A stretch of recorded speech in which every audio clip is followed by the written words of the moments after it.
आपको एक ऐसी खबर देना चाहते हैं। हमें मालूम है कि इलेक्शन कमीशन तो कुछ करेगी नहीं, कि उनको अगर रवैया ही अलग रहा है, क्योंकि वो बीजेपी के सहयोगी हैं, तो वो क्यों कुछ करेंगे। तो खबर ये है कि 3 नवंबर 2025 में एक ट्रेन चली 10 बजे सुबह। वो ट्रेन करनाल से चली और पानीपत से होते हुए बरौनी गई। इसमें 1500 लोग थे। ये हमें जानकारी है, मिली है जानकारी। एक और ट्रेन चली 11 बजे उसी दिन 3 नवंबर, वो भी करनाल से चली और वो वाया पटना भागलपुर गई। उसमें भी 1500 लोग थे।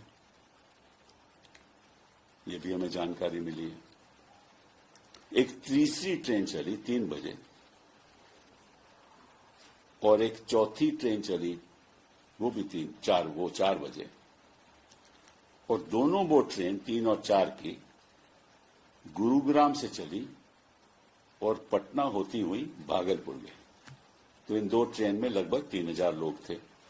तो अगर आपको गिनती इकट्ठी की गिनती करिए चारों ट्रेनों की, तो लगभग समझ लीजिए कि 6,000 लोग थे। तो 6,000 लोग, ये अब सवाल ये उठता है कि ये लोग चुनाव में, या तो ऐसा है कि भाई केवल हरियाणा में ही स्पेशल ट्रेन चलने की जरूरत है कि क्योंकि ये 6,000 लोग बिहार से हैं, तो वहां जाकर निश्चित रूप से वोट करेंगे। या तो ये है या इनको भेजा गया। 2 ही बातें हो सकती है ना। तो अगर तो ये हैं जो जेन्युइन वोटर हैं, फिर तो अपने ट्रेन लेकर खुद जाएंगे, इनको उनकी जरूरत नहीं है कोई स्पेशल ट्रेन की। और अगर वाकई में वहां गए हैं, जो करना, जो उनका प्लान है, जिस वजह से वहां पहुंचाया गया है, तो आपको भी मालूम है और हमें भी मालूम है, ये धांधलेबाजी तो होती रही है। ठीक है। तो सबसे पहले मैं रेलवे मंत्री जी से, वैष्णव जी से पूछना चाहता हूं कि भैया वाकई में क्या ये स्पेशल ट्रेन चली या नहीं। इनकी जवाबदेही तो बनती है ना। तो पब्लिकली बताएं, क्या ये स्पेशल ट्रेन चली? और जो मैंने कहा है 10 बजे, 11 बजे, 3 तारीख को, फिर 3 बजे, 4 बजे वहां पहुंची। और अगर ये चली तो सरकार ने स्पेशल ट्रेन हरियाणा से क्यों चलाया? जब छठ में तो चला नहीं पाए, यहां ट्रेन चला रहे हैं। ठीक है। और अगर वाकई में चली तो किस लिए? अगर तो ये जेन्युइन वोटर हैं तो उनके लिए तो स्पेशल ट्रेन की जरूरत नहीं है। अगर जेन्युइन वोटर नहीं है तो फिर काहे का आपने स्पेशल ट्रेन चलवाई? कुछ छत का माहौल तो खत्म हो गया। ये सवाल तो रेलवे मंत्री जी बताएंगे ना, हमें अवगत करेंगे कि सही क्या बात है, नहीं है।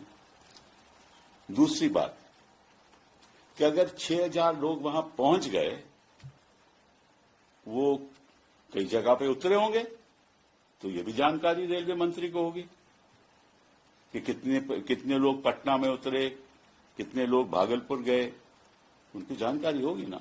कितने लोग पानीपत से आए, क्योंकि चली तो ट्रेन वहां से करनाल से, कितने तो पानीपत से कितने लोग वहां से चढ़े उसमें, और कितने लोग गुरुग्राम जो ट्रेन चल रही थी, कितने लोग वहां से चढ़े और कितने लोग पटना से, फिर पटना के बाद वो भागलपुर गए। तो ये जानकारी भी उनको होगी। तो ये बहुत जरूरी है और फिर पता चलेगा। और दूसरी बात यह है कि अगर सरकार ने ट्रेन चलाई है तो खर्चा भी सरकार का होगा ना। तो अगर सरकार का खर्चा है और स्पेशल ट्रेन हरियाणा में चल रही है, जो वहां वोटर नहीं है, तो खर्चा किस लिए भाई? ये भी जानकारी मिलनी चाहिए। तो मैं कुछ बोलूं? हाँ, एक मिनट में खत्म करके फिर आपको मैं आगे करूंगा कि बोलिए। दूसरी बात, तो अगर खर्चा सरकार नहीं कर रही तो कोई ट्रेन बुक भी हो रही है, तो क्या ये बुकिंग किसने की? कोई पॉलिटिकल पार्टी ने की, इनके सहयोगियों ने की, जेडीयू ने की या भाजपा ने? मुझे नहीं मालूम। वो ये भी बताएंगे और कुछ और बातें एडी सिंह जी आपको बताएंगे, दोबारा फिर मैं इसको आगे चालू करेंगे।